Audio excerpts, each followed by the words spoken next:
Hello everyone. आज हम बात करेंगे कि अगर एक प्लेन की इक्वेशन हमें निकालनी हो और हमें दिया हुआ हो कि जो लाइन दी है वो उसके पैरेलल या परपेंडिकुलर है, तो हम उस प्लेन की इक्वेशन कैसे निकालेंगे। ठीक है, suppose it is to be found that find the equation of the plane which is parallel to the given line और which is perpendicular to the given line. याद रखिएगा, अब की बार मैंने प्लेन की बात नहीं की है कि उस प्लेन की इक्वेशन निकालिए जो किसी प्लेन के परपेंडिकुलर या प्लेन के पैरेलल हो। No, I am talking about a line. तो सबसे पहले हमें उसके लिए, अगर लाइन की बात करें तो सबसे पहले हमें कंडीशन पता होनी चाहिए कि कंडीशन एक लाइन की क्या होगी जब वो किसी प्लेन के परपेंडिकुलर या पैरेलल होगा तो। ठीक है, तो उसके लिए हम क्या करेंगे, late ax plus by is equal to 0 is the given equation of the plane। ठीक है, ये हमारी प्लेन की गिवन इक्वेशन है। अब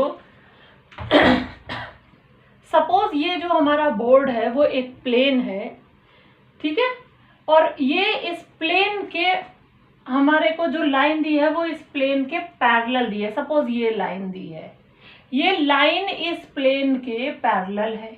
ठीक है, और अगर मैं एक दूसरी लाइन बनाऊँ, वो मैं बना नहीं सकती हूँ, सिर्फ पैरेलल लाइन बना सकती हूँ। Suppose A B is a parallel line to the given plane of this board, white board. ठीक है, तो पहली कंडीशन क्या है, when the line is parallel to the given plane। ठीक है, पहली कंडीशन क्या है कि अगर जो लाइन दी हुई है हमें वो गिवन प्लेन के पैरेलल हो। ठीक है, ये हमारी पहली कंडीशन है। तो उसके लिए सबसे पहले हमें लाइन के डायरेक्शन रेशियोज और प्लेन के डायरेक्शन रेशियोज पता होने चाहिए।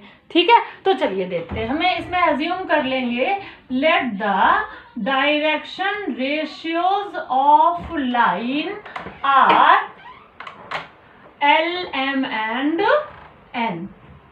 ठीक है, तो क्या हम देख रहे हैं, तो हमने ये मान लिए कि जो लाइन के डायरेक्शन रेशियो हैं वो हमें एलएमएन दिए हुए हैं। ठीक है, अच्छा, अब हमें एक चीज और पता है कि अगर हमारे पास ये प्लेन है तो इस प्लेन के जो नॉर्मल के डायरेक्शन रेशियो होते हैं वो होते हैं a b and c. So I will write the direction ratios of the normal to the given plane, normal to the given plane, वो क्या हो जाते हैं, वो हमारे होते हैं ए बी और सी। ठीक है ना। अब देखो, ये जो हमें प्लेन दिया है उसके ये नॉर्मल के डायरेक्शन रेशियो हैं और ये जो है वो लाइन के डायरेक्शन रेशियो हैं।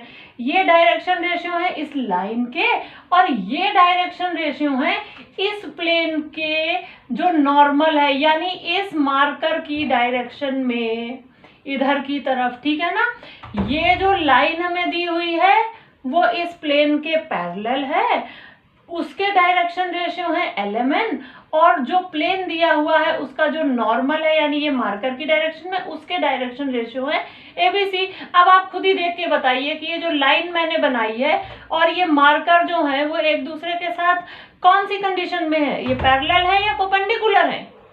ये दोनों लाइन और ये जो मार्कर की डायरेक्शन है वो एक दूसरे के परपेंडिकुलर है। ठीक है ना।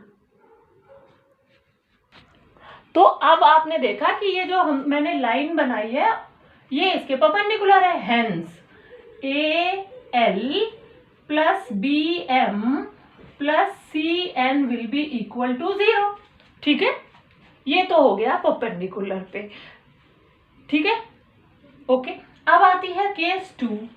केस 2 क्या है, when the line is perpendicular to the given plane. अब जो लाइन हमें दी हुई है वो परपेंडिकुलर है गिवन प्लेन के। यानी अब जो हमारी लाइन है वो ये नहीं है, ओके। अब जो हमारी लाइन है वो कुछ इस तरीके से है, ये मार्कर के डायरेक्शन में है। जो हमारी लाइन है वो मार्कर के डायरेक्शन में है, ठीक है। तो डायरेक्शन रेशियो तो लाइन के अब भी हमने यही माने हैं, ठीक है। और जो प्लेन हमें दिया है वो भी फिक्स है, उसके नॉर्मल के डायरेक्शन रेशियो ये होंगे। लेकिन अब जो प्लेन है वो भी इसी डायरेक्शन में है और जो ये हमारी जो लाइन है वो भी इसी डायरेक्शन में है। दोनों देखिए, एक प्लेन की डायरेक्शन है, एक लाइन की डायरेक्शन है, दोनों सेम डायरेक्शन में है, एक दूसरे के कैसे हैं, पैरेलल हैं। तो जब पैरेलल होते हैं तो कंडीशन क्या बनती है, अगर दो चीजें एक दूसरे के पैरेलल हैं तो कंडीशन बनेगी L/A is equal to M/B is equal to N/C। तो अभी यहाँ पर मैं आपको एक इम्पॉर्टेंट बात ये बताना चाहूँगी कि जब दो प्लेन होते हैं और दोनों एक दूसरे के परपेंडिकुलर होते हैं तो ये कंडीशन बनती है, और अगर दो प्लेन हैं दोनों एक दूसरे के पैरेलल हैं तो ये कंडीशन बनती है। लेकिन अगर लाइन है जो कि हमें यहाँ पर दी हुई है, अगर एक प्लेन और एक लाइन दिए हुए हैं तो जब वो पैरेलल होते हैं तो ये कंडीशन बनती है, और जब वो परपेंडिकुलर होते हैं तो ये कंडीशन बनती है। यानी अगर दो प्लेन दिए होते हैं तो सेम जो कंडीशन बनती है, अगर एक प्लेन और एक लाइन दिए होते हैं तो वो कंडीशन पलट जाती है, ठीक है ना। ये बात ध्यान रखिएगा हर क्वेश्चन में, अगर दो प्लेन दिए हैं वो परपेंडिकुलर है तो कंडीशन बनती है ये वाली, और अगर वो पैरेलल हैं तो ये कंडीशन बनती है। यहाँ पर उल्टा हो जाता है लाइन और उसके केस में, लाइन अगर परपेंडिकुलर है तो ये वाली कंडीशन बनती है, और लाइन अगर पैरेलल है तो ये कंडीशन बनती है। ये चीज़ें हमें दोनों बातें बहुत ध्यान रखनी है, वरना गलती होने के बहुत चांसेस होते हैं, ठीक है। सो प्लीज़ ध्यान दीजिए। अब हम इस कॉन्सेप्ट पर बेस्ड एक क्वेश्चन सॉल्व करेंगे। अब इस क्वेश्चन में हमसे कहा गया है find the equation of the plane which passes through the given point 1 - 2 4 and 3 - 4 5 and which is parallel to x axis। अब इन दोनों में खास चीज आप देखिएगा कि ये कहा जाए कि प्लेन किन्हीं पॉइंट से होकर जाता है, या ये कहा जाए that point lies on the plane, दोनों सेम बातें हैं, okay, both are same thing, ठीक है। तो हम क्या कहेंगे कि अगर ये पॉइंट इस प्लेन से होकर जाता है, इसका मतलब ये हुआ कि ये पॉइंट इस प्लेन पर लाई करता है। जब भी कोई पॉइंट किसी सरफेस पर लाई करता है तो वो पॉइंट उस सरफेस की इक्वेशन को सेटिस्फाई करता है। इस कॉन्सेप्ट को हम यहाँ पर यूज करेंगे। ये सेम कॉन्सेप्ट मैंने आपको पिछले वीडियो में भी समझाया था, ठीक है। So let the equation of the plane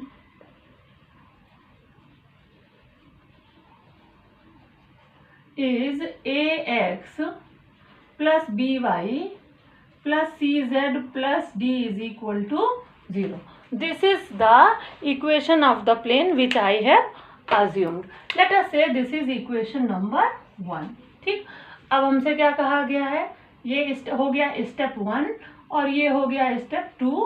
Now the second point is that point 1 - 2 4 and 3 - 4 5 lies on the given plane. This lies on the given plane, ठीक है। ये पॉइंट और ये पॉइंट दोनों इस प्लेन पर लाई करते हैं। इसका मतलब ये पॉइंट और ये पॉइंट इस इक्वेशन को सेटिस्फाई करते हैं। तो what I will do, I will put x is equal to 1, y is equal to -2 and z is equal to 4. Let us see what I will get. a into 1 plus b into -2 plus c into 4 plus d is equal to 0. हमें मिलेगा a - 2b plus 4c plus d is equal to 0. This is equation number 2. अब मैं दूसरा point रखूंगी तो मुझे मिलेगा 3a - 4b plus 5c plus d is equal to 0. ये मिलेगा हमें इक्वेशन नंबर 3. अगर मैं इन दोनों को सॉल्व कर दूं ऑन सॉल्विंग, अगर मैं सॉल्व करूंगी तो डी और डी कैंसिल हो जाएगा और मुझे मिलेगा -2a + 2b - c = 0 and this is equation number 4। ठीक है, but the equation which I got, it is not sufficient to find the values of a, b and c। देखो यहाँ पर जब मैं जो इक्वेशन नंबर 2 मिली और 3 मिली, उससे मैंने a b c में तो एक रिलेशन निकाल दिया, पर केवल इस इक्वेशन से अगर मैं चाहूँ कि a b c और d की वैल्यू पता कर लूँ तो ये मेरे लिए बहुत मुश्किल काम है। तो अब हमें क्या देखना है कि क्या कोई और कंडीशन भी दी है क्वेश्चन में। जी हाँ, बिल्कुल दी हुई है ये कंडीशन हमें इस क्वेश्चन में कि जो प्लेन है वो एक्स एक्सिस के पैरेलल होता है। अब एक्स एक्सिस क्या होता है? X axis is nothing but a line where y and z are equal to 0। ठीक है, तो चलिए अब मैं लिखती हूँ इसको। देखिए क्या बनेगा हमारे पास, ये स्टेप नंबर 3 हो जाएगा that plane is parallel to x axis. ठीक है, अब जो प्लेन है उसकी जो नॉर्मल है उसके डायरेक्शन रेशियो है ABC। ठीक है, तो और एक्स एक्सिस के मैं लिखती हूँ direction ratio of the normal to the plane, वो क्या हो जाते हैं? वो हो जाते हैं A, B एंड C। और direction ratio of x axis, x axis एक लाइन होती है जिसके डायरेक्शन रेशियोज 1, 0 और 0 होते हैं। मैंने आपको क्या बताया है कि अगर प्लेन और लाइन पैरेलल हैं तो क्या कंडीशन लगेगी? उन दोनों के जो डायरेक्शन रेशियोज होंगे उनको हम मल्टीप्लाई करेंगे, यानी a × 1 + b × 0 + c × 0 = 0। ये हमारी कंडीशन होती है जब एक लाइन और एक प्लेन एक दूसरे के पैरेलल होते हैं। तो यहाँ से हमें क्या मिला? यहाँ से हमें मिला a = 0। अब इस a = 0 की वैल्यू मैं इक्वेशन नंबर 4 में पुट कर दूंगी। देखिए तो हमें क्या मिलेगा, क्योंकि हम इतना सब क्यों कर रहे हैं? क्योंकि हमें a, b, c और d की वैल्यू चाहिए। So put a = 0 in equation 4 we get 2b = c। अब हमें मिल गया 2b = c। इसका मतलब हमें a की वैल्यू मिल गई, b और c में रिलेशन मिल गया। अब बचा क्या है? अब बचा है d। तो मैं क्या करूंगी? I put a = 0 and 2b = c in equation 2। देखिए बच्चों, मैं यहाँ पर इक्वेशन 2 में रख रही हूँ, आप चाहें तो इक्वेशन 3 में भी रख सकते हैं, इसमें कोई दिक्कत नहीं है। ठीक है, you can do it as you wish. तो अब a की वैल्यू कितनी है? 0, -2b की जगह आ जाएगा -c, 4c आएगा +4c और d। तो अब हमें मिल गया यहाँ से 3c + d = 0। अब हमें क्या मिल गया? हमें a = 0 मिल गया, b और c में रिलेशन मिल गया और c और d में रिलेशन मिल गया। ठीक है, तो फ्रॉम इक्वेशन 5, 6 एंड 7 हम एक रिलेशन बना लेंगे इसमें।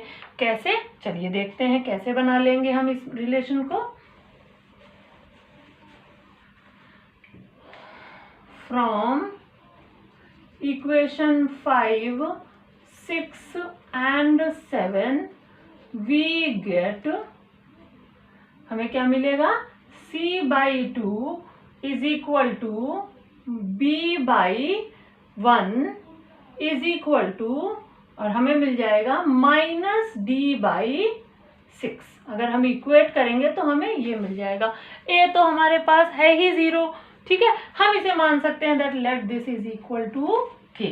अगर ये k है तो अब c कितना हो गया? 2k, b कितना हो गया? k, और d कितना हो गया -6k एंड a हमें दिया हुआ है 0। पुट अबव वैल्यूज, ये हम क्या कर देंगे इन इक्वेशन नंबर 1। कौन सी इक्वेशन थी ax plus by plus cz plus d is equal to 0, वो इक्वेशन थी हमारी 0 और हमें मिल गया plus ky plus 2ky z minus 6k is equal to 0। अगर मैं k को कॉमन ले लूं तो मुझे मिल जाएगा y plus 2z minus 6 is equal to 0। This is the equation of the plane which is passing through the given 2 points and parallel to x-axis. So I hope आपको ये समझ में आया होगा। इस पर और क्वेश्चंस अटेम्प्ट कीजिएगा। अगर कोई दिक्कत आए तो प्लीज़ कमेंट बॉक्स में लिखिएगा। अगर आपको मेरा ये टीचिंग समझ में आ रहा हो, अच्छा लग रहा है, then please like it, subscribe it and share it. ठीक है, टिल देन गुड बाय।